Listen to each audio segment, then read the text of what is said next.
Do you sometimes get cramp when you're trying to do a bridge or bridge and put your leg out? It's a really common thing, and I've got 3 tips to try and get rid of that for you.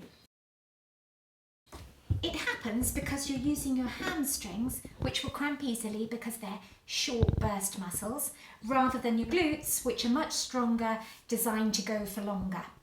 And bridging exercises are supposed to be making your glutes work, so if you're getting cramp, it's actually a sign that you're not doing it quite right. So 3 things to make it better. First, bring your heels closer to your bottom. If your feet are too far away, you'll definitely use your hamstrings to lift.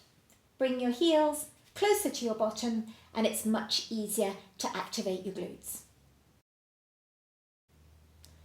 Second thing, don't use your hands and your feet to push yourself up fast because that activates the hamstrings. Rather use your Pilates breath in, then as you breathe out, bring in your lower abdominals, light lift of your pelvic floor, and deliberately curl your back into the mat, then rise up slowly.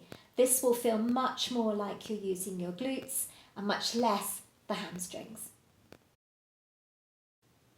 The third thing is what you think about when you're changing legs. So I'll curl up and hold here. You need to get the energy into your bottom, not let it linger at the back of the thigh. So push on your heel, tighten your bottom, and the leg should float up into the air quite effortlessly. When you put your foot down, think heel, bottom before you lift. So if you watch the energy rise from my heel to my knee, it mustn't get stuck here. It's got to keep on going till my bottom tightens. And take your time swapping feet so that you can activate the glutes each time fully before you lift the foot off the floor.